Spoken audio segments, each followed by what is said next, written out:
If we can get started, the next session's getting cracking on, and I'll be moderating the session. Good afternoon, my name is Dwayne Schultes. I'm the Managing Director of Vital Transformation.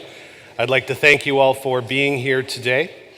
The next session we're going to be discussing are new data models, managing uncertainty, and leveraging new sources of evidence. A lot of the discussions we've been having today this morning revolve around the evidence package about coming to market earlier, usually around phase 2 if we're discussing breakthrough designation.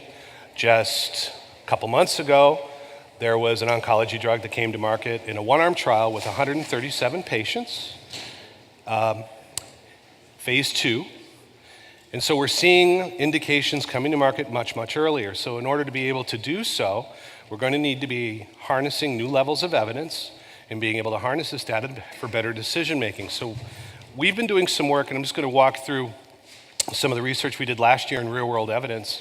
Just a couple slides, not too much. But we used two databases. One was the CPRD database in the United Kingdom, which is general practitioner data, which is run through the MHRA, the TrialViz platform. And the other one is the Oracle Health Sciences Network, which is 2.5 million patients covered through Penn Medicine. Now, we did a couple extractions in this database. We did one in Alzheimer's disease, where we set up a clinical trial query and exclusion-inclusion criteria, and we extracted data from the databases, and they responded roughly about the same, about 10 or 30 per 10,000, which is what we'd expect to see, give or take 20% variance. But look what happened in cardiovascular disease.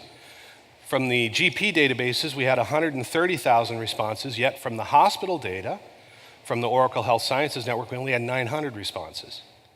So that caused us some great consternation. Why did we have such a huge variance in the data set? Well, when you start digging into the data, you find out why. It's because the CPRD, as I mentioned, is GP data, general population data, whereas the Penn Medicine database it's a teaching hospital. And as you can see here, if you look at the cholesterol ratios, the LDL ratio on CPRD, we had 75% of the patients that were excluded. But if you look at Penn Medicine, the hospital data, we excluded 97% of the patients in that first extraction. So what this means is when we're looking at real-world evidence and we're looking for harnessing this data to make better decisions, we have to be very careful and very conscious about how we're leveraging this evidence and how we're attracting these new sources of evidence, because not all databases are the same, not all interpretations of data will be the same. GP data, obviously, you don't go to the hospital every day if you're on Inderal, if you're on beta blockers, or if you're on statins.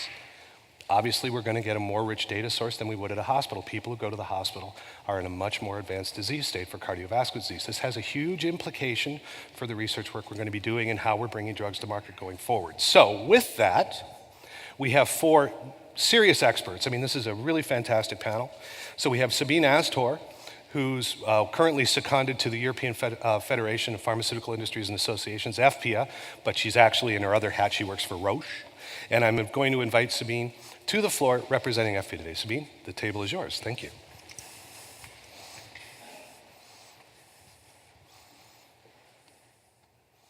Shall I move here? You can do whatever you want, sure. There you go. Okay. All good? Okay. Thanks a lot, Duan, for the nice introduction.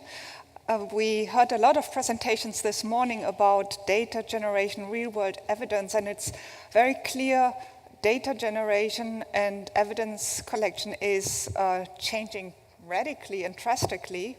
And we have, with biomarker-driven research, come to a point where we have an unprecedented knowledge of the diseases. And the diseases, especially in the oncology sector, we are aware that a number of diseases can be identified with biomarkers, and therapies can be assigned accordingly.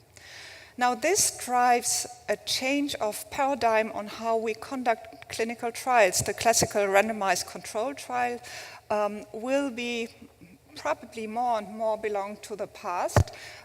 We will have more trials which respect this new biomarker research-driven development, in particular basket trials and umbrella trials. Basket trials are trials which look at different same tumor in different organs, identified with the same biomarker profiling, and therapied with the same molecule, the same drug. In umbrella trials, we have the same tumor in the same organ, identified with different biomarkers, and therapied with different medicines and combination medicines. And these types of trials have already started. They bring in a number of new complexities and new experiences, both by regulators and the companies, and we will have to learn along the journey.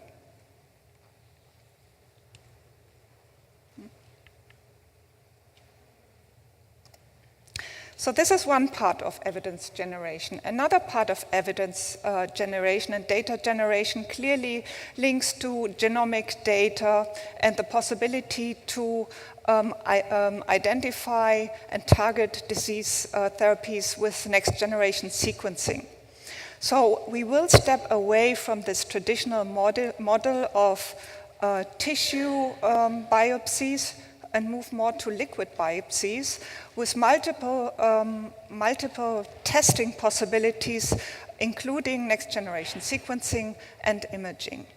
This will allow us to have continuous data collection over time, not only during the phase of the preparation of a package for an application for marketing authorization, but also later on.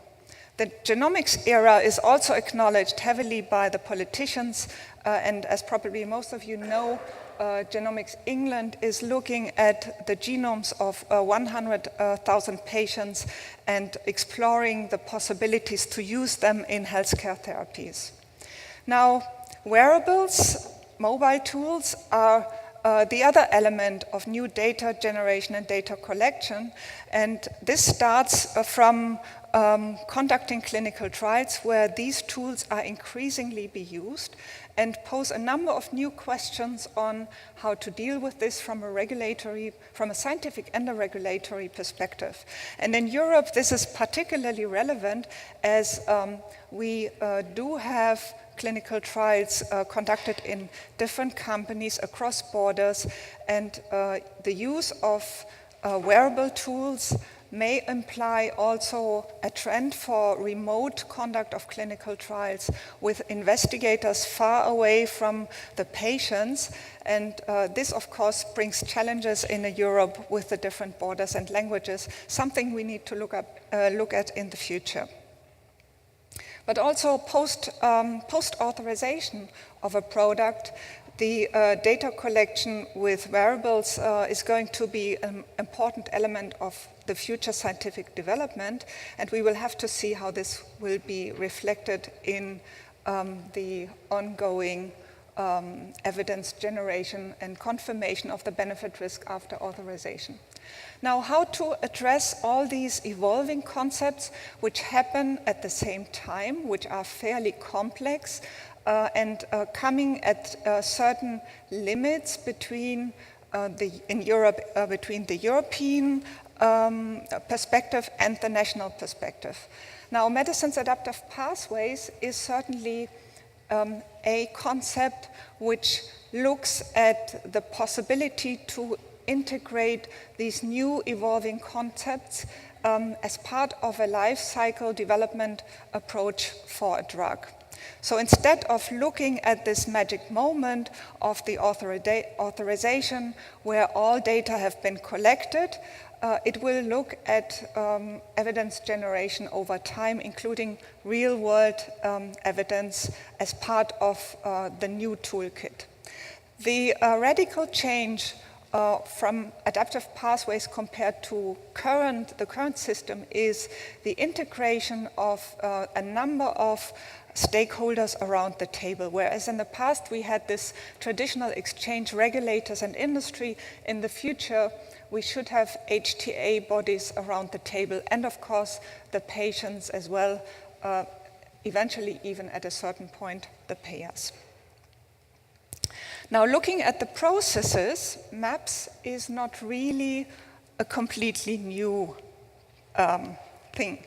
It is intended to connect existing regulatory tools, but also access tools, and the stakeholders acting in the space at the interface of continuous and integrated evidence generation, regulatory assessment and approval, and finally access.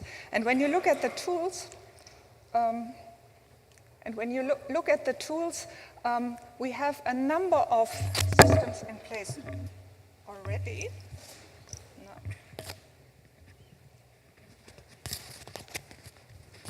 We have a number of systems in place already which support timely access of medicines, starting from the traditional scientific advice system, which is evolving into a parallel scientific and HTA advice, the new priority medicine scheme, which actually has just been launched for public consultation yesterday. And this is a scheme which is based on iterative steps of scientific advice to support an early and continuous dialogue between the companies and the European Medicines Agency through its scientific advice working party to foster early development and come to conclusions and a better design. In the assessment, we have the possibility to accelerate the assessment from 210 days to 150 days. We have rolling reviews applied in exceptional situations such as pandemic vaccines, where it was applied in the past.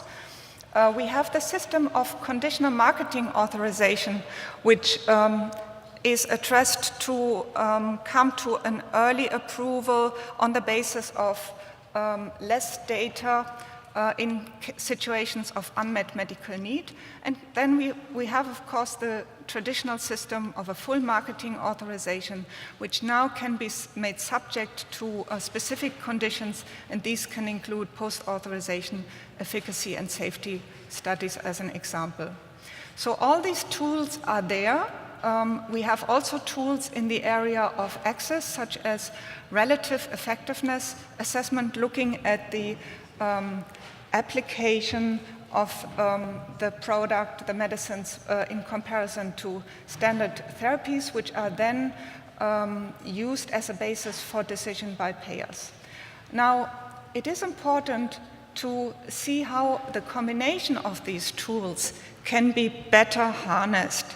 And with this in mind, the EMA has started to look at the revision of the application of the existing tools, in particular the conditional marketing authorization and the accelerated assessment. And we see a trend for a stronger dialogue at an early point of time between the regulators and the industry.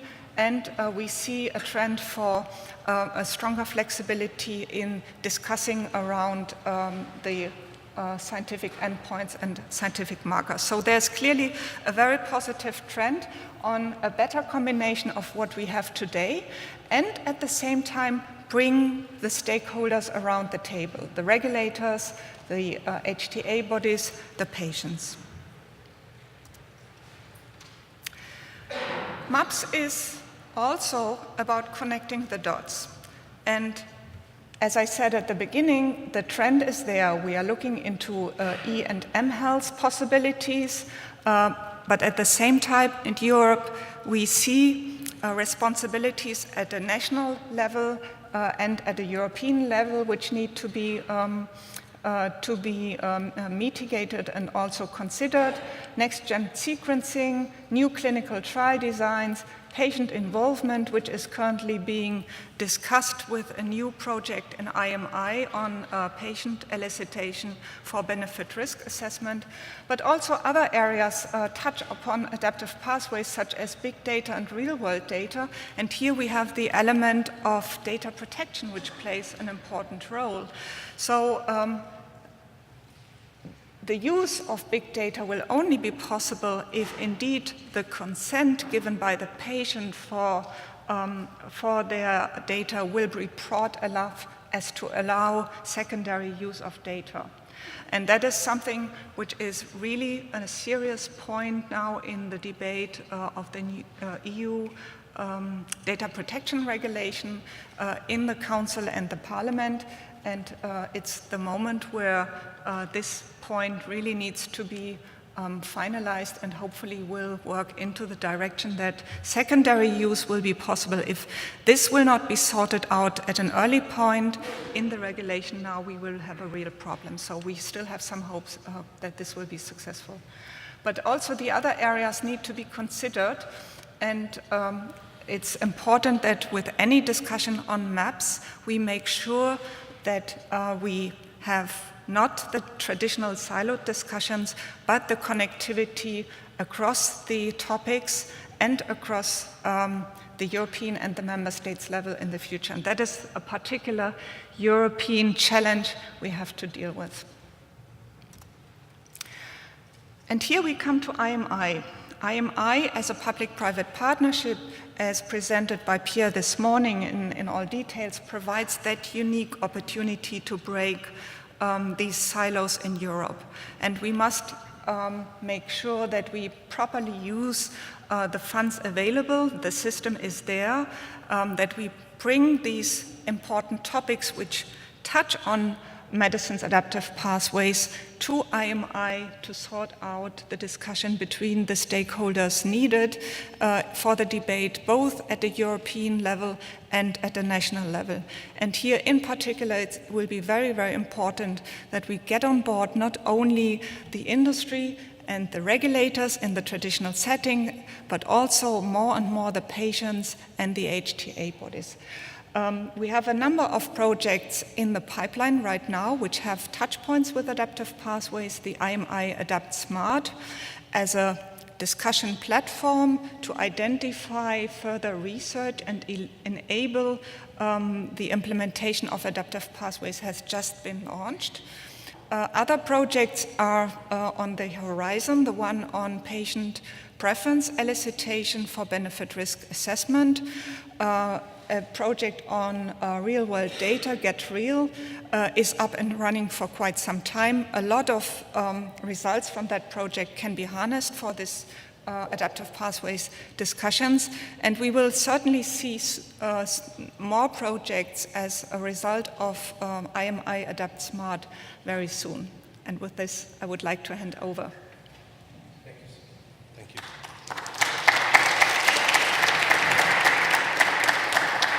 I should add that collectively, Adapt Smart and Get Real we're often just referring to as Get Smart, just to cut to the chase.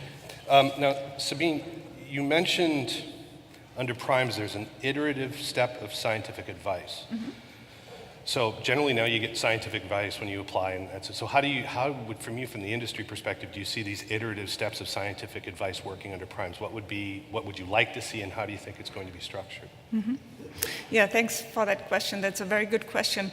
The iterative steps of scientific advice we understand as a solution to that need to have a more continuous dialogue. So there will be specific processes. So for each question, a scientific advice will have to be requested, and a response will come then from the agency. But we will have a possibility to apply more of these scientific advices as part of the development of the medicines. But maybe Hans-Georg can also elaborate a little bit further on that. He looks thrilled. He knows the concept much better from the agency perspective. He's a man hunted near extinction today, I'd like to point out. What was the question? PRIMES iterative scientific advice. How do you see that working under PRIMES, the iterative scientific advice? Well, basically, we always said PRIME is not about an evidence standard. PRIME is about how can we better interact with the pharmaceutical companies. So what we hope to see is more frequent interactions to guide you through and learn from you, maybe look at what has changed, how do you need to change course. And again, we're hoping to do this not just with the regulators, but also with the other decision makers in the room. Does that answer the question? Fantastic. Of course, I wouldn't say anything else, would I? And by the way, for those of you who aren't Americans, that buzz is a vote. So when you hear the buzzing, they're going in for votes.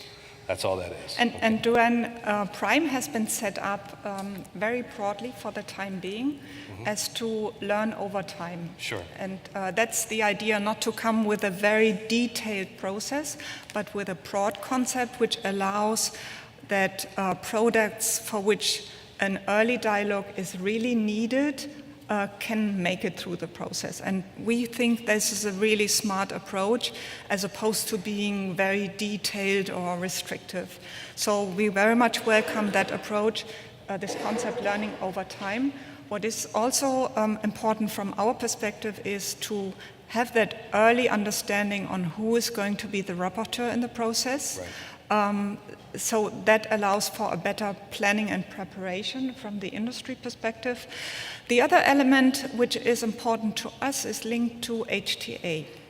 We understand that the whole HTA element is not specifically part of the Prime scheme because other initiatives are up and running to involve HTA into the dialogue at the agency, and the result of those needs to be awaited, for instance, SEED, the joint action, etc.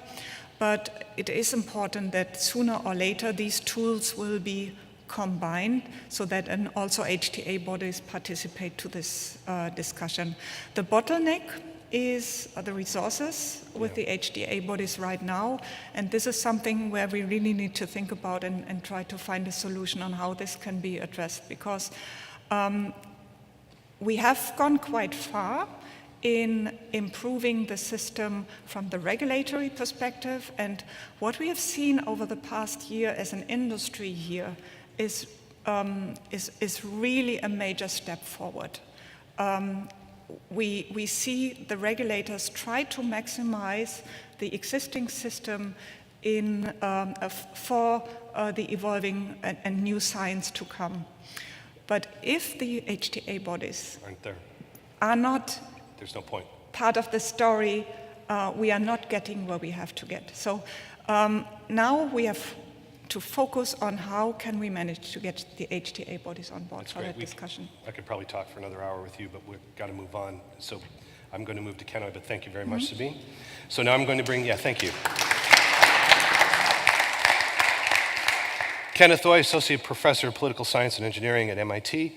Ken, the floor is going to be yours. Thank you. Is the slide advancer still here? Let me. Okay. Macs are always supposed to be so easy. Sometimes I disagree with this assessment. Here you go, Ken. You are right there. There you go. Okay. Slideshow. There you go. If you want to use that. What is the forward and back? Okay, got there it. you go. Okay. Great. A real pleasure to be following up on the sessions that have taken place to date. So the focus of this presentation is going to be on how do we enable better use of, and I'm using the expression real-world evidence, noting that it can cover a multitude of sins. In this case, I intend it in the broadest possible sense of the term. Now, okay, this slide has too many words. I know I've violated the prime rule of Microsoft PowerPoint. 3 lines, 3 words, no more. But there's a reason. The problem that we're dealing with is actually pretty complicated. So if you look at this slide, the question is first, on what issues do we have potential problems? And when we look at those issues, to what extent do we need common standards or rules, or can you handle it unilaterally? So we've had discussion of the need for interoperability. We all appreciate the fact that if we're running around in a world where indications are getting smaller and smaller, we have to be pooling data, whether that data be pooled across organizational lines within the United States or across international boundaries, if we're pooling data, then you better figure out how you're going to do it. And there's been a lot of work on this, CDISC and others, on categorization standards, data exchange standards, diagnostic criteria. Curation. Now, we don't usually think of curation as an issue of standard setting, but I think we ought to. We have a big problem. And the problem is that the healthcare records that we're talking about, along with the varieties of big data, are not always entirely accurate. I had an odd experience. I was admitted to the Massachusetts General Hospital, and for a heart problem that turned out to be a false alarm. It's always nice when there are false alarms, EKG, a lead that generated a Q wave, only one. But nonetheless, you're then sucked into the belly of the beast. And I discovered in the course of 10 minutes that there were major errors, starting with the fact that my last name was misspelled. That created a little bit of a problem. When we got that one settled, what were the problems? Early onset heart disease, family history. And I say, my father died of heart disease at age 93. Okay? Lipid profile, well, they got it wrong. Okay, let's just say that they got the numbers wrong, and I wasn't even in the inclusion criteria for statins. But nonetheless, okay, and it went on and on. Now, it was true that half the information was correct. But this leaves you feeling a little bit funny when you're going to be giving talks on things like the use of health records for all kinds of good purposes. Curation, meaning we need to actually figure out how we're going to be taking a subset of the data and actually figuring out if it's right, meaning that you might want to be doing follow-up tests to confirm results. You might want to be looking for odd values that are outliers as a trigger for further scrutiny. There are all kinds of things that are necessary. And discussion of curation, verification, confirmation is only in its infancy, but you might want to even be talking about setting standards for it. Allowed use. Now, okay, allowed use under what conditions? With IRB approval or with consent? And by the way, if we're talking consent, do we mean opt-in or opt-out rules? So I just came back from this meeting in Korea that I mentioned. And the Korean folks were driving themselves nuts because consent was defined strictly in terms of opt-in. And the Finns who were there were smiling because consent was defined in Finland as opt-out. And what was possible in Finland was not possible in Korea. Well, then move to allowed uses like, what are you really going to be using it for? And typically, and we found this in our NUDIGS work, talking with the guys that are running Mini-Sentinel, if you're talking about public health, the use of data for surveillance, for adverse effects or surveillance for pandemics, go right ahead. You're free pretty much to do what you want. Limits, of course. Or if you're using the data for validation of surrogates, again, typically it falls under a public health exemption, so you don't need to jump through as many hoops. But we're talking about the use of data for other purposes. We're talking about the use of data potentially for research. So if we want to figure out effectiveness, not efficacy and safety, but effectiveness, comparative, that's not quite the same as a standard public health exemption, but it's close enough. You might be able to get away with it. But what about for drug discovery? So we could be using the data for purposes of, and we've talked about this part already, Hans-Georg mentioned the permutations and combinations. So you're doing drug discovery when you're finding out which combinations will work. But you could also be talking about drug repurposing. The idea that you're sitting around and taking already licensed drugs, drugs that have been in use, drugs that may be near generic or at generic status, and discovering second and third and fourth indications that they might be good for. That's drug discovery. It's not quite the same as standard public health. Or you could even be talking about the use of the data for recruiting into RCTs. We've had a lot of discussion in this meeting of the difficulties that are associated with gathering people to fill those tiny little niches that are defined in terms of 150 inclusion and exclusion criteria, and you're looking for confound or cleanse tiny little groups. It sure would help to be able to use the health records freely for recruitment in, and guess what? Depends on how you look at it. Some of the data and some of the arrangements might not be useful for that purpose by virtue of the purpose for which it's being used. Privacy. Well, okay, again, back to Senator Whitehouse in his remarks this morning. He was talking about if we can just get stuff anonymized. We've gone a lot of the way, and it does make life simpler if you can do it convincingly. We know that there are practical problems associated with people who are running around, and MIT is filled with good people like this, hackers that are sitting there trying to figure out ways of de-anonymizing anonymized data or identifying de-identified data. But even if you can do it, okay, do you want to is a question. Because many of the purposes that you may have in mind, if you want to be doing curation, for example, you better be able to contact people to check. Or if you're trying to recruit people into trials, anonymized doesn't exactly take you all the way to what you need. There also is another problem associated with privacy, data security standards. We have noticed 1 or 2 incidents of hacking of healthcare records. And all over the world, we have increasing attention to the possibility that the data that you gather may become available to many more people than you have in mind. And if you're talking privacy, part of it is privacy with respect to researchers, but some of it's with respect to hackers. Now, one little note on consent and privacy. The little note on consent and privacy is that you can get away with a lot if people aren't afraid. If people are not afraid of how the data will be used if it is released. What I mean by that is that if you are in a position where you believe that a leak of the data, a breach of your privacy will result in losing employment or losing disability insurance or losing life insurance, under those conditions, then the attention to privacy and the attention to serious forms of consent will be very, very strong. Our friends from Finland were informative on this, and it's always useful to look to other societies because they have the strictest regulations that I know of in terms of the use of, well, in particular genetic data, but others as well, in a manner that would be averse to the interests of the party. So I asked our Finnish expert, how upset are people about consent and privacy? And she says, oh, no, not much. And she said, oh, of course, you in the United States are crazy because you're so afraid of the government. We Finns have a benign attitude towards government. And then she added that because government and employers were barred from using the data in a way that would hurt you, people were not as worried about the use of the data. Hence, medical uses of the data, research purposes, all kinds of other things were much easier to do. Finally, ownership. I'm staring at Artie because this is what Artie will be speaking on.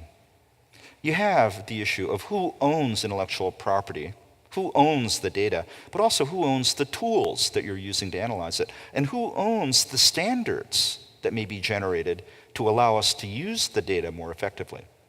So the IP issues here are actually even more complicated than one might fear, and you have lots of different people owning bits and pieces of the stuff. Now, in the last 30 seconds, if you look at the bottom part of this, what's the scope of harmonization?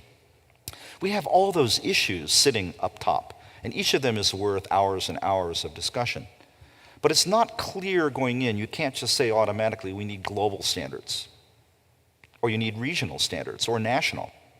It's going to vary from case to case and issue to issue.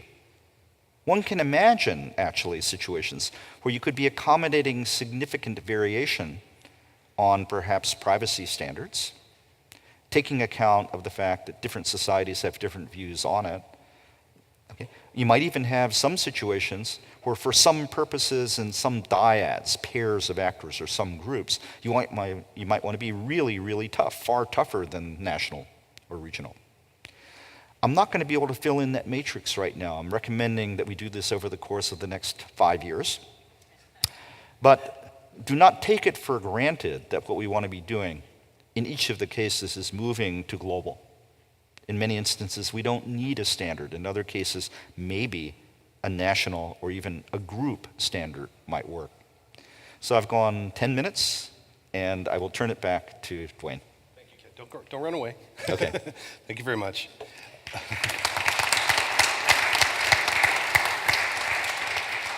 I think it's quite funny. You just made reference to the fact that in your perception is that Europe is much more open with the data. No, I indicated Finland. Finland. So, Okay. I want to be very clear. whereas if you look at what's been going on in the United Kingdom, the use of their national data has been a huge political scrum. I mean, absolutely brutal. And there are real issues there. From your perspective as a researcher, how do you see the need for data, and how do you define how you can obtain data? Where are you going for your data in research? Where are you finding the path of least resistance? So, again, one size does not fit all. Take the different purposes that we just ran through very quickly. And for some purposes, you may not need huge databases. You might prefer cleaner, smaller ones, okay? I mean, the point, and this is a very serious point, and it sounds vague, but it's not. One size does not fit all in terms of answering that very, very appropriate question. And you want to be looking to, are you using it for drug repurposing? Or are you using it to validate surrogates, the problem that we were talking about earlier in terms of it not happening maybe as quickly? Or let's use it for better understanding the effectiveness of drugs. Now, if you're talking about safety signals, then access to data, and I want it broad, and I want it really broad, in fact, but I'm also going to find that it's easier to gain access to broad sets of data for safety signals or pandemic surveillance. Yeah. All right? Why? You want to talk about public health, that really fits the definition. Yeah. But you also want it broad because sometimes you get weird little signals from interaction effects on drugs, and you don't necessarily want to be going with a tiny little cleaned up sample. Okay? For drug repurposing, you'd want to be focusing very, very clearly on clean data. And the game that you'd be playing would be along the following lines. You have really good quality health care records, I know, oxymoronic. And you're looking for patients that are getting a drug, having effect on the primary indication, but you're looking for patients with comorbidities.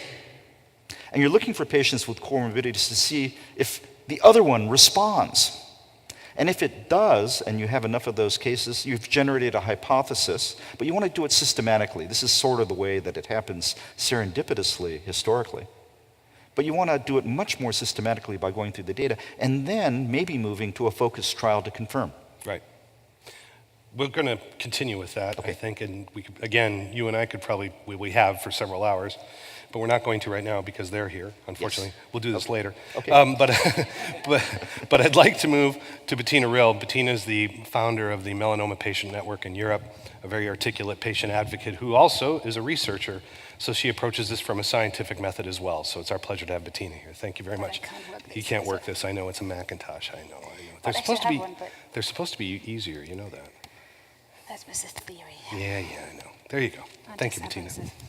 Thank you very much for the introduction. It's a pleasure here, and it's actually an honor to be able to provide a patient perspective on what might sometimes seem a very technical discussion. And I think Kenneth gave a very good example, just how something like curating data can get a very different meaning if you are the patient.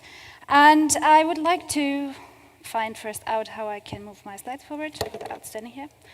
I would like to give you a short perspective from my very specific standpoint, and I would like you to understand this in the context I'm coming from. So my background is, as Duane said, I have a medical degree. I studied medicine in Germany and in France, and then moved to the UK to do a PhD in molecular biology, where I met my later husband, who was from Belgium, and we moved to Sweden when I got a position at university there. So from that, you can conclude that I'm definitely European. Unfortunately, in 2011, my husband was diagnosed with metastatic melanoma and died of it a year later. And that was the reason or the motivation why I'm now standing here in front of you and why I, in 2013, founded the Melanoma Patient Network Europe. Melanoma is my main interest, but I do think that it has something to teach us because it can be used as an example case for a situation of high unmet need and dramatic therapeutic progress. And as a short summary about melanoma, we lose about 23,000 Europeans to it every year.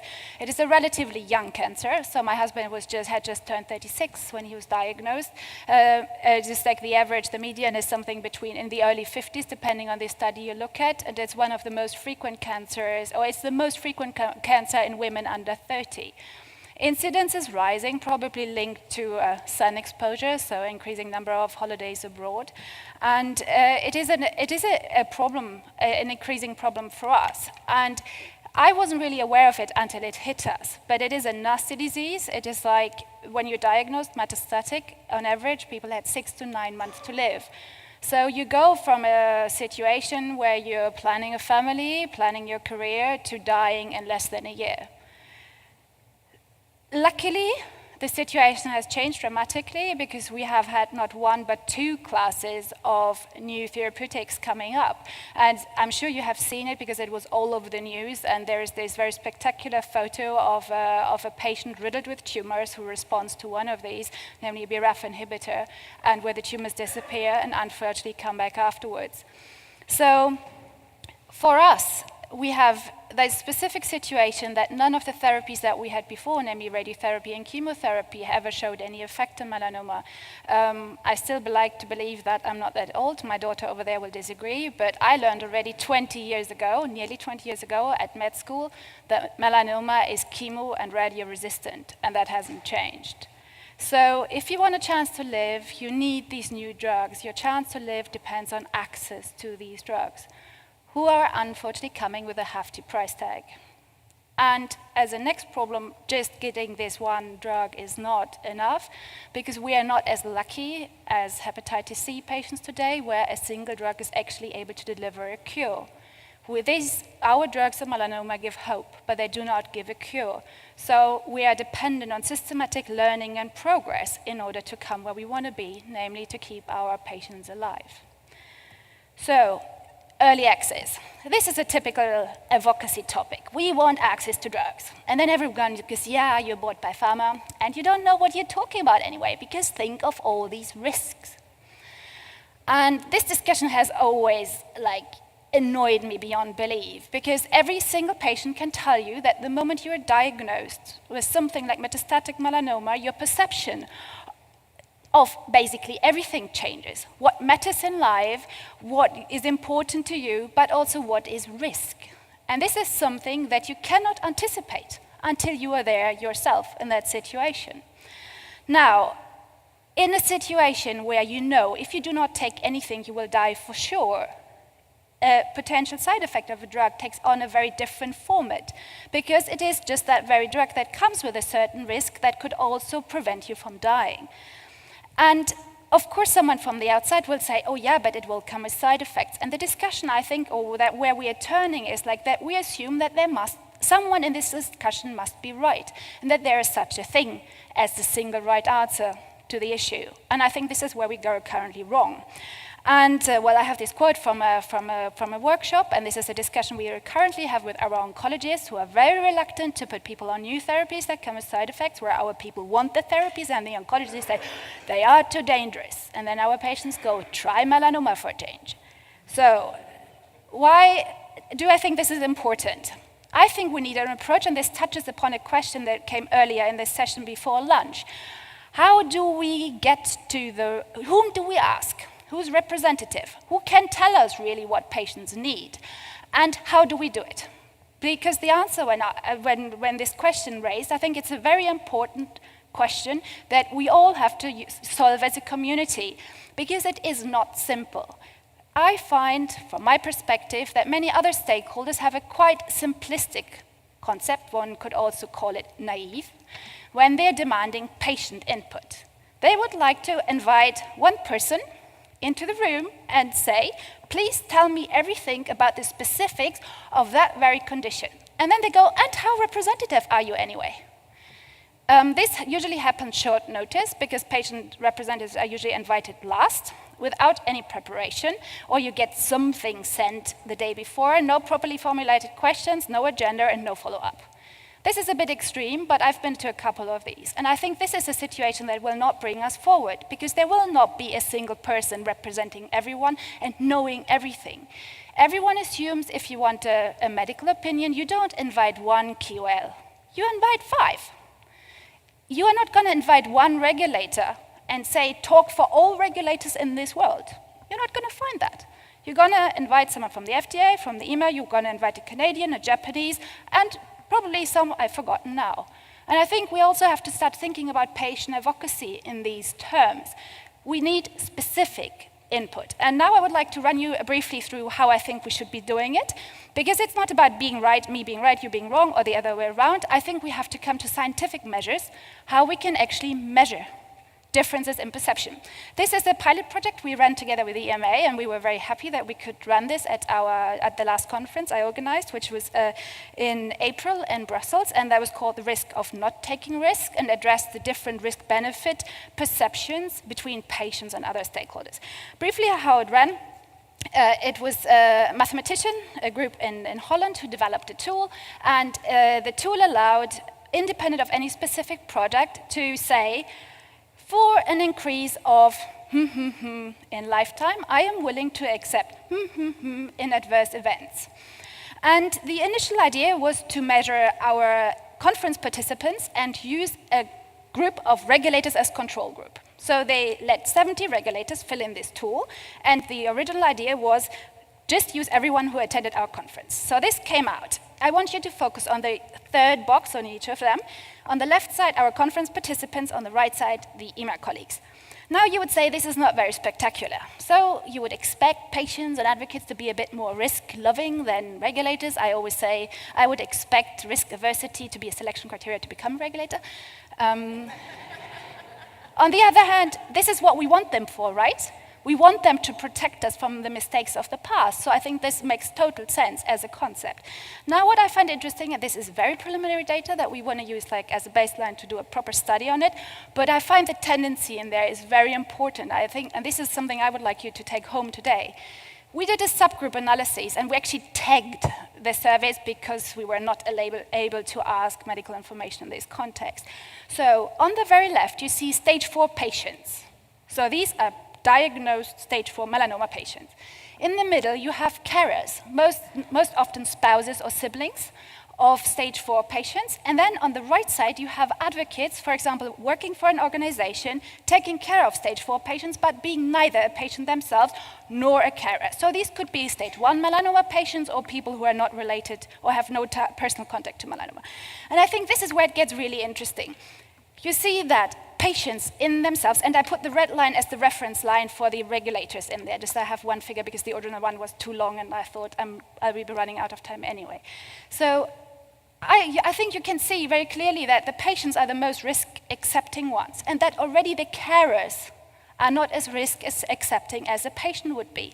And what totally floored me were our advocates, who were even less risk-accepting than the regulators. And our problem is that it is often the group to the right who are the most vocal, the ones whose lives are not in danger. So they're the ones going around advocating for patients. And this is something that I think we all have to take very serious, because it just means you cannot take anyone claiming to be an advocate. You have to know how these people think and what their background information is. These numbers are statistically absolutely painful, so you cannot draw anything from that. But unfortunately, it confirms an impression that we had in our groups. It has started some big discussions, for example, about carers. I was a carer. It gives you pause for thought that you might influence your partner to do something that is more based on what you yourself feel, and it's not in their own interest. And now we would like to repeat this with our oncologists, because we expect a totally different perception of that. They were pretty shocked when we said that they are going to be the next control group. So I said, well, I'll try to be a guinea pig. I do think this really helps, because if you can plot it, you have something to base your discussion on. It is not about you are right or you are wrong. It is about we are different, and this is the level in which we differ, or to which degree we differ. And how do we come to a decision that is fair on each side? Because we all have something at stake, and someone said it earlier on. If the FDA makes a wrong decision, who gets punished? It is the people at the FDA. We can't work like this. We need a ground. And also about the decisions we had, just like Hans-Georg said that earlier on. We approve a drug, and then some patient group says is like, you are endangering us. I think if we start basing our decisions on data, on solid data, where we can prove we have asked patients who are the ones whose lives are at stake, we are able to bypass this discussion on a scientific basis. So for me, solid science is the way out of this dilemma. So this was the first point of this session, which was called uncertainty. So I think we need a smart approach to measuring to be able to for a basis as baseline for good discussion. The next one is new sources of evidence, and how do we think about evidence? Now, as a patient, access to these drugs as melanoma is essential. So originally it was access in trials. So finding the right trial and getting into the trial, including exclusion criteria, were crucial for us. Now with these drugs moving through lifetime cycle, and by now being approved, access on HTA and reimbursement has become, at least in Europe, a big issue. So for us, data and knowing how to get through these drugs is extremely important. And to me, real-world data or other sources of data actually is the other side of the medal to early access. I do believe that early access alone is not going to fix our problems. If you take a new promising drug and let it alone out in the wild, we are not learning, and this is something I mentioned very early on. As a patient, if you have a drug that gives you hope but no cure, this single one is not going to help you. So you're relying on a process of systematic data gathering. And this is how my original interest in adaptive licensing actually started, because I think that is, from my perspective, a very attractive way of ensuring continuous learning. Now, as a patient, if you decide which medicament or which drug you would like to take or which trial you would like to go on, you want to find data on how much the population it was tested in reflects yourself. Which comes to the next problem, namely RCTs, which randomized controlled trials, which for everyone who has ever gone through any type of medical, pharmaceutical education has been sold to us as the holy grail of to solve all our problems, basically. I remember very vividly when I was sitting in pharmacology that in my third year at med school, where we had just started seeing our first patients, and where you're very aware that your own lack of knowledge could endanger another human being at some point, I remember how much I appreciated learning about RCTs and evidence-based medicine, and I thought, this is the way to protect others from my own lack of knowledge. Now, when my husband was in that glorious situation to enter an RCT after being diagnosed, that was, I guess it was, I don't know how to phrase it properly. It was a rude awakening and probably the wake-up call of my life, because being exposed to this wonderful new world of evidence generation was one of the most horrendous experiences of our life. And I have a quote from a patient there that comes later on, who likens these trials as the 21st equivalent of medieval torture. And I do not think that this is the way how we should be doing science. Why is this a problem, and why was this such a problem? The thing is that if you have breakthrough therapy, something that makes a significant step over existing therapies, and in the end, this is all what we're hoping for. We don't want incremental progress. We want solutions to our problems. The standard way of RCTs will give us an inferior comparator nearly immediately.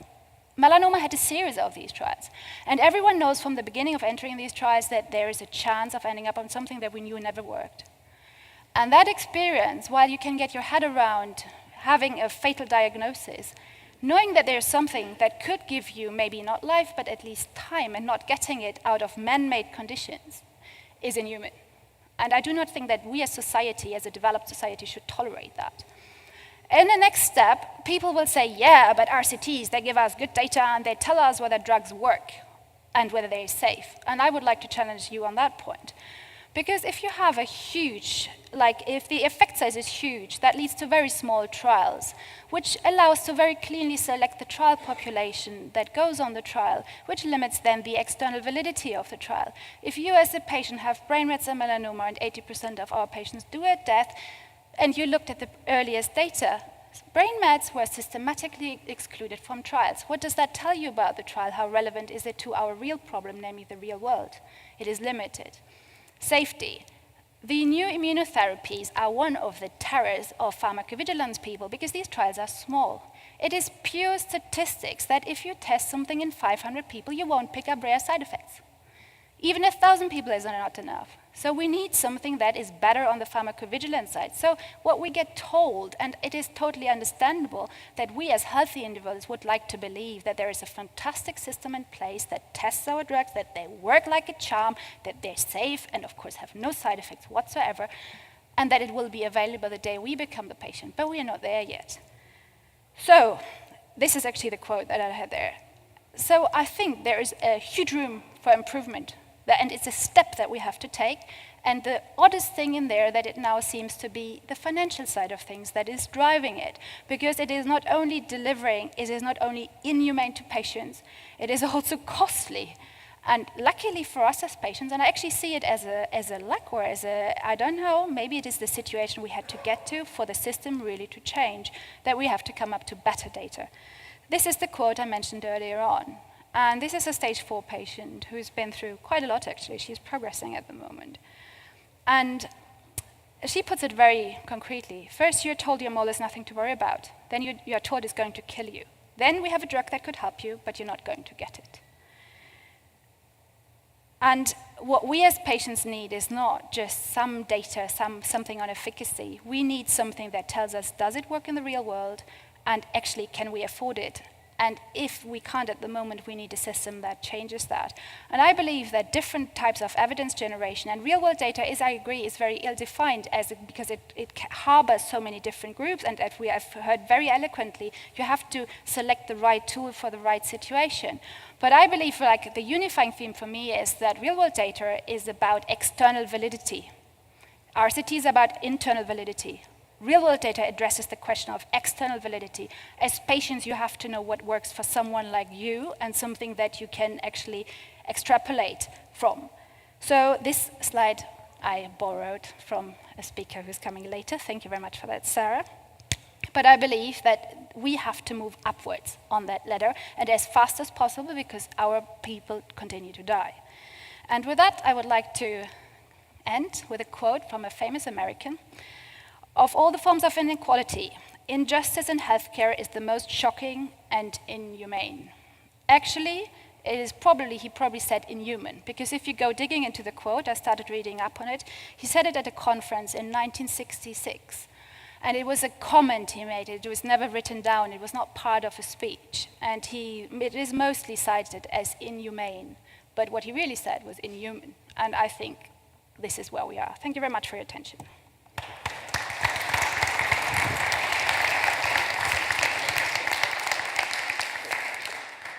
Thank you. Bettina, you used 15 minutes, so we're going to move on. I didn't want to stop you. You were in flow. You were going well.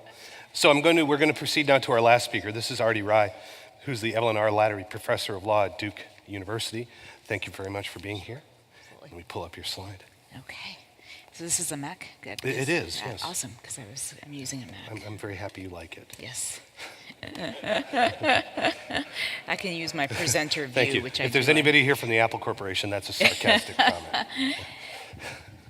I'm just going to do one thing, which is presenter view.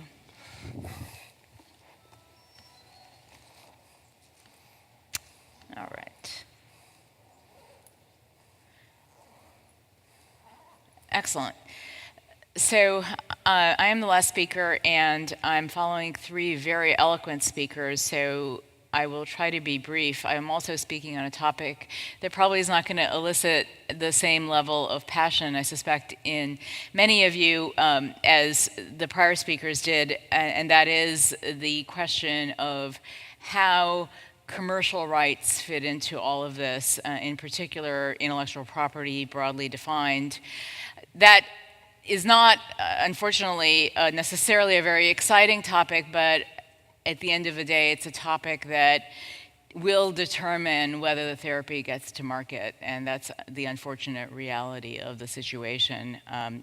And so I think it's very important to speak about it. I'll speak about it in the particular context of clinical trial data. As our prior speaker so eloquently pointed out, of course, there are many things wrong with clinical trial data, and I absolutely agree on that score. That said, it does provide a case study of the ways in which intellectual property ownership generally gets really complex when you're trying to figure out how to use data to actually get a therapy to market. I happen also to have served on an Institute of Medicine committee that looked specifically at clinical trial data sharing and mechanisms by which sharing of clinical trial data might be used to get therapies to market. Now, the focus of that particular committee, that Institute of Medicine committee, the focus was more on perhaps what you might call auditing pharmaceutical companies. As we all know, the history of pharmaceutical companies with respect to revealing truly the results of their clinical trial data with respect to approved drugs has not always been stellar. That said, my particular interest in clinical trial data sharing is on trying to come up with new innovations from that data sharing. And that's true for data sharing in general, but I'll speak about clinical trial data sharing because this is an area where some of us have put in a fair amount of thought. I think in the context of real-world data, as Ken calls it, it's even harder. So I'll certainly can speak in the Q&A about what IP/commercialization/ownership issues might come up, but that's even harder. So let me start with something a little bit simpler, where we have some if you will, real-world evidence of how commercialization and IP work. So I do think clinical trial data, both on approved drugs and on drugs that actually failed, could be valuable sources of evidence for new uses new uses either of approved drugs or of drugs that never made it. As I mentioned, I was on this clinical trial data sharing committee that the Institute of Medicine organized, and as the title of the report from January, this past January, indicates, there are many benefits to sharing clinical trial data, and I would expand data generally.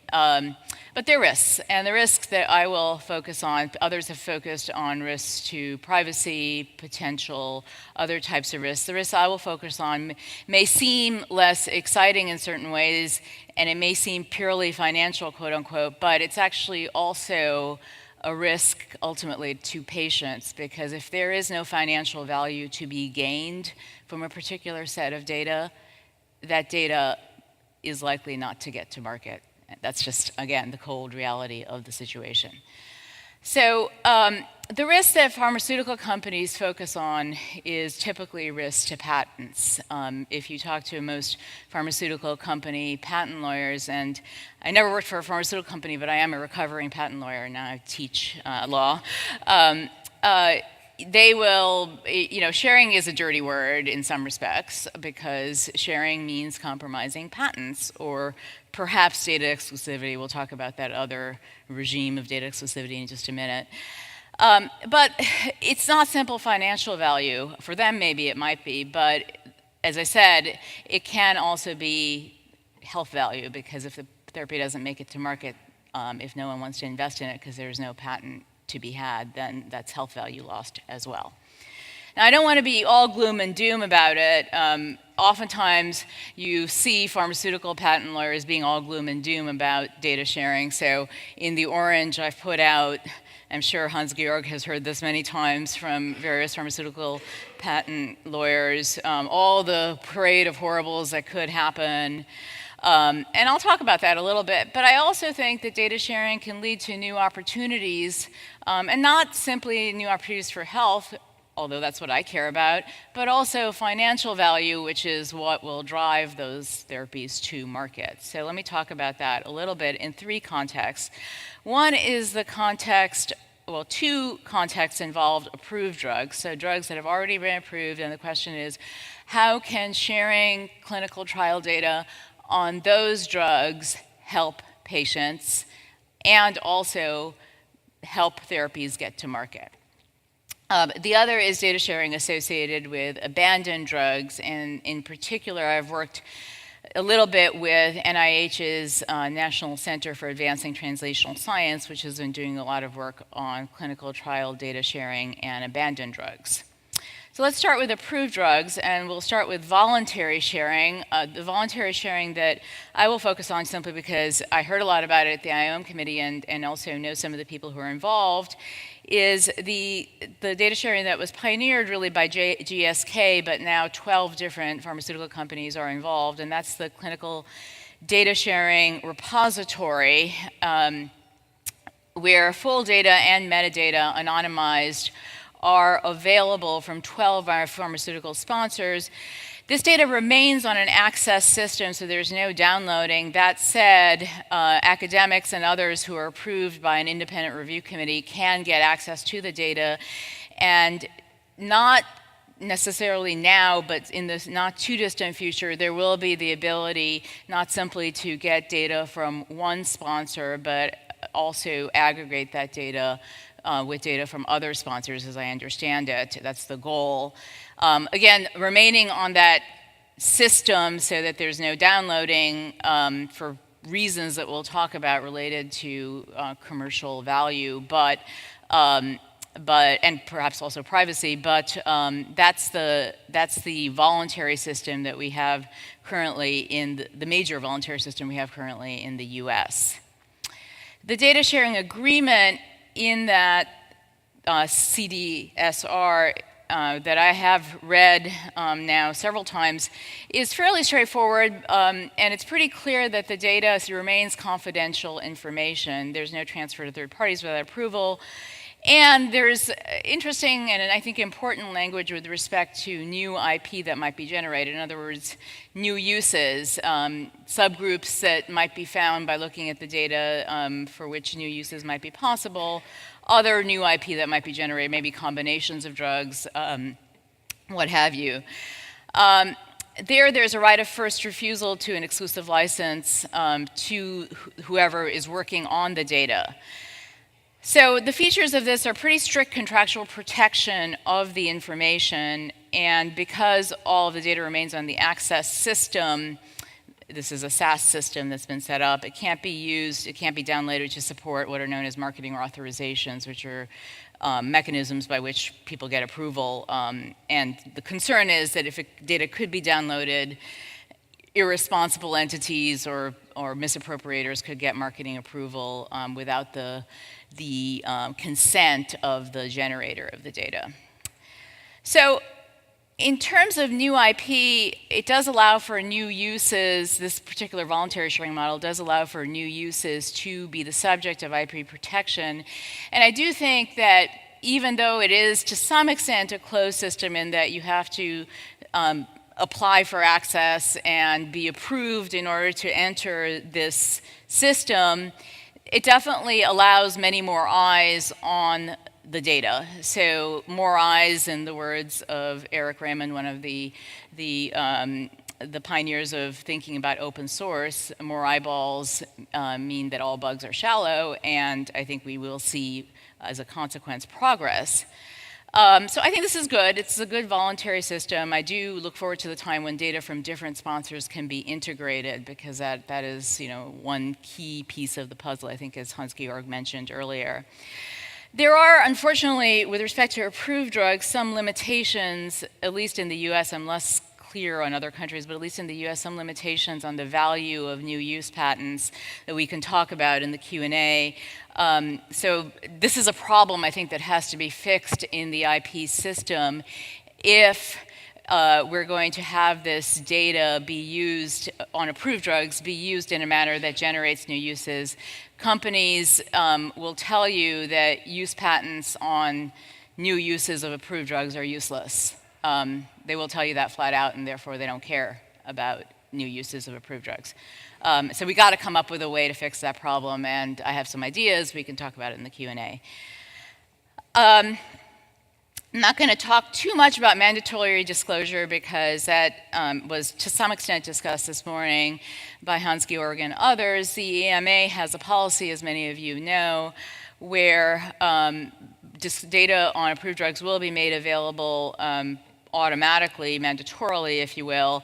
There will be on-screen access for any user, and as a consequence, this is much more public than the CSDR model, and downloadable CSRs for identified users, and that is a potential issue with respect to people using CSRs for marketing authorizations in other countries. So again, we can talk about that in the Q&A.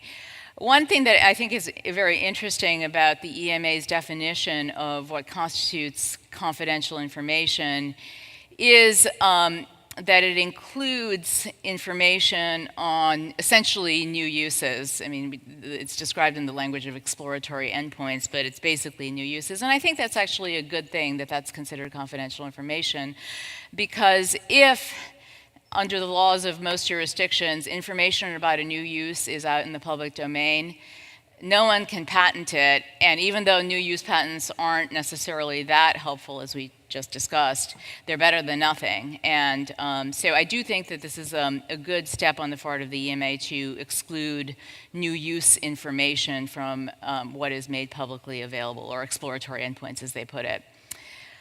For reasons of time, I'll skip over the whole marketing authorization question. That can get really in the weeds, and I don't necessarily want to do that unless that's of interest to people. I will skip to what I think is the biggest opportunity with respect to sharing of clinical trial data, and that's on abandoned drugs. Most drugs, as we know, are abandoned. They fail. Only 10% of compounds entering phase 2 pass into phase 3. And here, I think there really is valuable IP protection to be had, because in this case, new use patents, because there's no possibility of off-label use for these abandoned drugs, can basically serve as the equivalent of a composition of matter patent, which is a really strong patent that you need to get a therapy to market. NCATS, with which I've worked to some extent, has been doing some neat work, basically trying to maintain IP protection while also getting many academic eyes on the problem of this abandoned clinical trial data. And there's already been one nice result from an AstraZeneca drug that had previously been abandoned. It's gone through phase 1 now for brain function, potential brain function uses. It's an FYN kinase that was previously thought to be a cancer drug, failed on efficacy for those grounds, but now might have some promise in the brain function space. Here, if this works out, there'll be a strong use patent associated with it because of the way that NIH has set up the ability to maintain confidentiality while still having many eyes on the problem. And so I applaud them for that, and I think this is a real model for thinking about rescue drugs in general, which I think is a really underutilized space in terms of trying to do drug discovery cost effectively. These are compounds that have already gone through some level of safety screening, and then they just are abandoned and lie fallow if they're not rescued in some way. So I've gone through a lot, and I've gone over my time.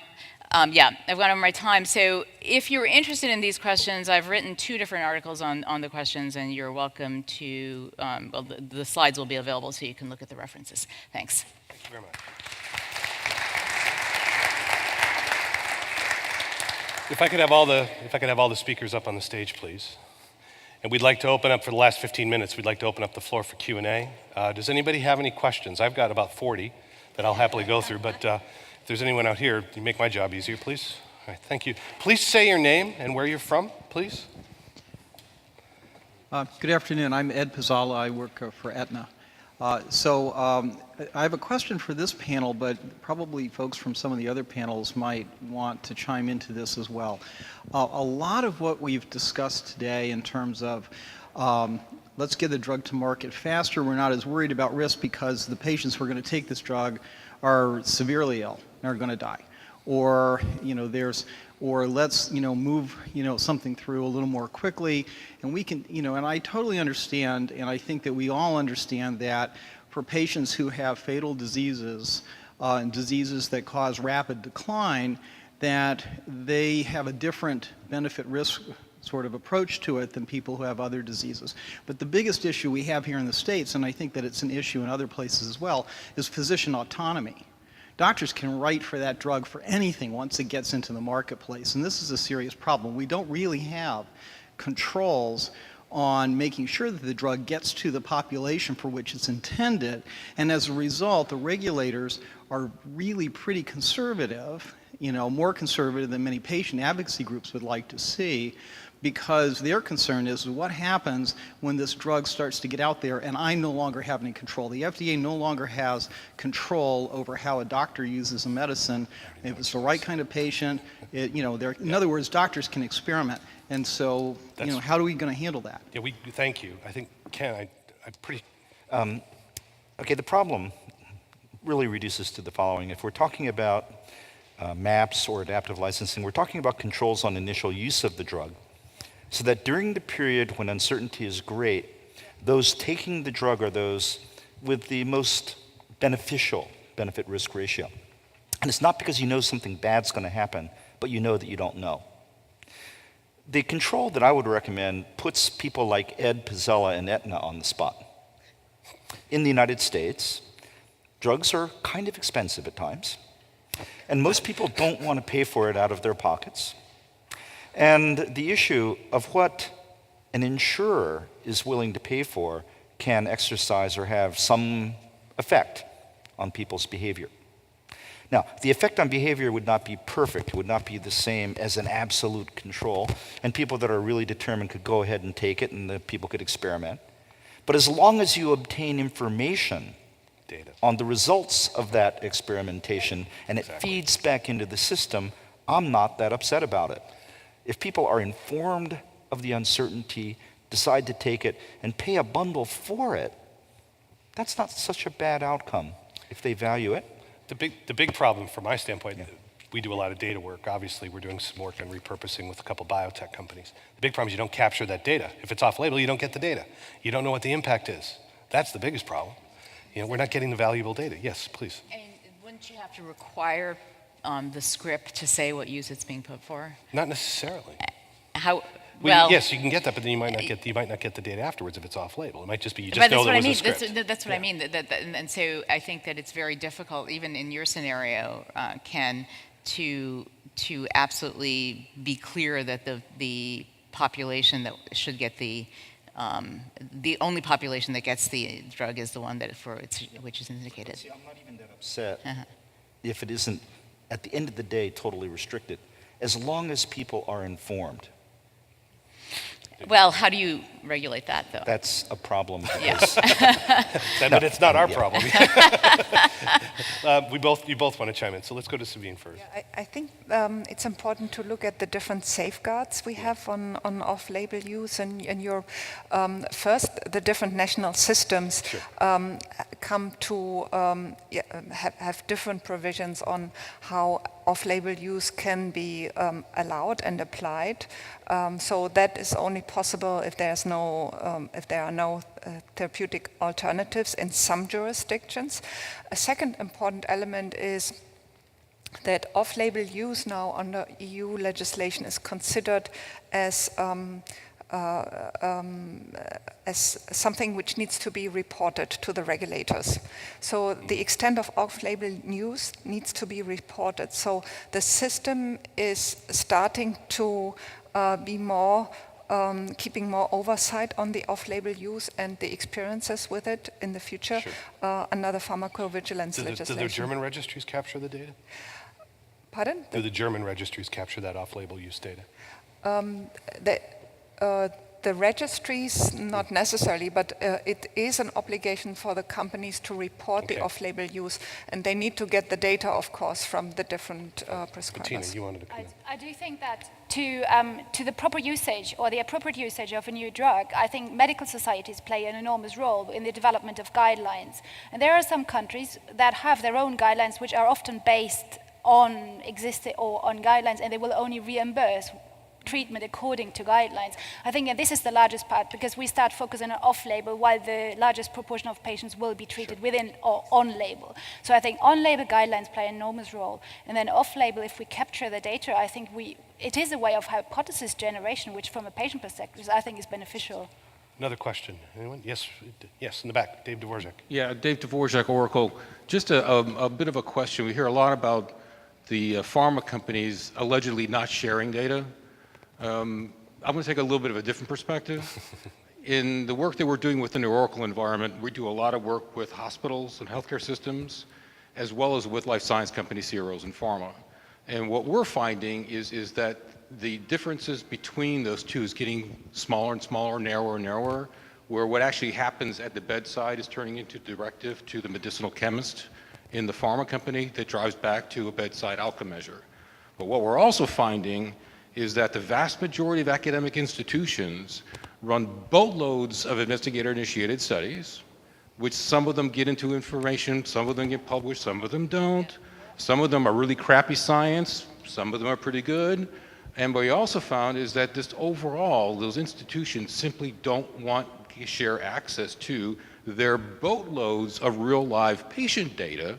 And if they do have some, it's sketchy at best, and it's not longitudinal, it's not, certainly not discrete data. There's lots of information tucked into an investigator note. It's hard to get information out in its first place. So when you start thinking about sharing data and the convergence between what's going on at the bench to the bedside in that feedback loop, I'm sort of curious what your thoughts are in regards to how do we really start getting more information out of the clinical experience that helped drive the pharma discovery operation, and to be able to get back to the idea of personalized medicine and precision care. How do we use the data more effectively? How do we get that in? Any ideas? So I can speak a little bit to the academic side because even though my presentation focused mostly on pharma, I think our committee and our report was very clear that the worst malefactors are the academics because essentially for prestige reasons, they want to sit on their data for the rest of their lives. And that's not acceptable. And the problem is academic institutions and their tenure and promotion systems are very slow to change. And slower to change, frankly, than anything in the pharmaceutical industry, I would say. And so I'm not necessarily optimistic, but that's really what has to happen. The tenure and promotion systems have to be changed in a manner that makes data sharing and curating the data well so that it's worth sharing, quite frankly. As you indicate, much of the data is not in a manner. I'd be interested to hear from the two academics sitting next to you what they think of that. So I fully agree with you that there is a lot of substandard research. Well, I wouldn't call it, well, crappy was a very accurate description, actually. So I do, and from a patient perspective, this is highly upsetting because there are people on these trials. It's not mice or cells or something, where you go, okay, one more or less, doesn't matter. If it's people, it does matter. So I take lousy research on humans extremely personal. And, but I do think the incentive system behind it. I'm teaching trial design on a workshop, and you have these young oncologists there, and they're supposed to develop a trial protocol within a week. And they all come there, and their job is to run one trial a year. And I said to them, well, you three are in the same bracket. You plan the same thing. Why don't you gang together? You could have your more patients, and you could address single aspects of it. You would all get your first author publication. So I'm academic. I know how it works. So, you get each year, and you would have more data. And they don't do it because it's more complex. So the incentives are to run one trial. You want it as simple as possible. Nothing fancy in statistics. And I think change that, and you'll move. So if you look at publications based on data, usually you're required to get the data out there in support of the findings. The big problem is that when something doesn't work out, the data doesn't see the light of day. Yeah. And frankly, we learn from failure as much as success. So to pinpoint the problem is partially academics doing crappy work, of course. But I would argue that the more serious problem is that because only the data that finds its way into the sunshine through a successful application or experiment gets out there. We beat each other to death, repeating again and again and again stuff that may not be fruitful or productive, and it's a waste. And indeed, people have an incentive to have their competitors go down those paths, academics and businesses, if there's any difference between the two. Get another question here. Because dead ends are good for you. I think Danius is first. In fact, I wanted to support your talks. During presidency of our council, we did discussion about open access research data platform for Europe. So out of 28 ministers of research, 24 said, no way, we will stay with our own data in our own country. So it's a psychology, I think, more than some IP protection or something else. Thanks. Another question there, and then Laura, we got Richard Bergstrom, I'll come back to you. your comment, Kenneth, is that it's not only is it if you have a negative result, not only do you not get it on a platform presentation, but it is hard to get it published. Yeah. So it's even if the intent, first of all, that we don't, in our trial we were trying to highlight, success and failure should have been equally important because it's a signal to the whole community. But there's so many things that we don't control, like how to get it presented, how to get it published in the same kind of, so how are we going to address that particular issue? How are we going to make that important? I think one of the key things is failure is normal. Failure is the common mode. Failure is normally what happens. Well, to statistics, to math. Yeah, that's true. All right, well, wow, okay. Geez, we only got 3 minutes, okay? So, all right, Sabine hasn't gone. Yeah. You get to go now. To your point, the big journals have started to commit to publish also data from clinical trials with negative results. So this problem which you described is very well known, and the journals have committed to start dealing with it. So we will have to see what comes out of this over time. We had another question back there, yes. Apart from Second Nature. I'd like to address also the other discussion about is there a big resistance on sharing data? I think we are just at the beginning of the debate. With the EMA policy, the new clinical trials regulation in Europe, we have scene setters, so to speak, but we have to gain experience over time. And also with these systems, but also from an industry perspective, with our own self-responsibility scheme of sharing data, as was presented the clinical study data request website, where we are willing to share data in a protected mode. This is just the beginning, and we all don't know how it is going to play out in terms of patient protection. Can we ensure this? How do we ensure this? Protection of commercially confidential information. We really have to learn over time, and hopefully that will also inspire other sectors then to become more transparent. And this is the big expectation. Maybe we need to be a little bit patient here, but this is going to evolve. This is coming, I'm pretty sure. There was another question over here. Yeah, got a mic up here, please? Thank you. No, a microphone, please. Thank you. Do we have another mic, please? You won't end up on the video, Richard, so it'll be very odd. Thank you. Richard Barker, Academy. Just a very small point for Bettina. There has been independent, objective, psychological profiling research done on regulators versus the general population. And it turns out they are no more conservative or risk averse than the rest of us. Interesting. I don't think that's necessarily true of regulatory affairs people in companies, but I won't draw Sabine on that. Quick question. Yeah, quick question. It's a statement really to Ken's central point. I do not believe that we will get to a position of data access and governance until we put it firmly in the hands of the patients and of the public. I can't think my way through the problems you posed without the patients actually controlling it themselves. Thank you. All right, final comment from all of you. Bettina, what would you like, magic wand, what would you like to see with data for your business? Sabine, what would you like? For data. Data for the business? For your company and your business going forward. What would you like to see for discovery? We would need to see an improvement in the setup of registries across Europe. And these patient registries, where we have currently a very scattered landscape from registries at institutions, at governmental level, across the 28 member states, we would need to see a stronger standardization of the requirements, but also about the inclusion not only of clinical data as it has been set up traditionally, but also genomic data in the future.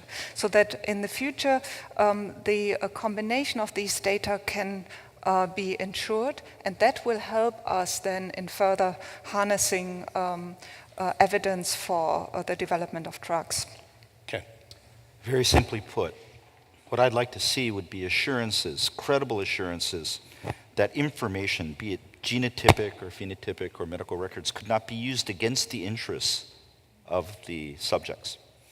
If that condition is satisfied, then a lot of the other problems that we're talking about become a lot less formidable. And the data could then be used for the varieties of purposes that we have been discussing. Bettina. If I had a magic wand, building on what Richard said, I think I would like to see research that allows us to better study the primary data source, namely patients, to allow us to focus our development plans exactly on what is needed and to avoid like the left and right that we're doing at the moment. Artie. So probably my first recommendation would be Ken's, since he's taken it. I'm going to come up with another one, and that is that you stole my data. He repurposed it. Right, repurposed it, right. And this is very kind of hand-wavy, so I apologize in advance. I would like to see the biopharmaceutical industry be as risk-seeking as some of the folks in Silicon Valley. In other words, really embrace opportunities like making their data much more open and seeing them a ton of money, because I think it possibly could. Great. Thank you very, very much. Thank you, everyone.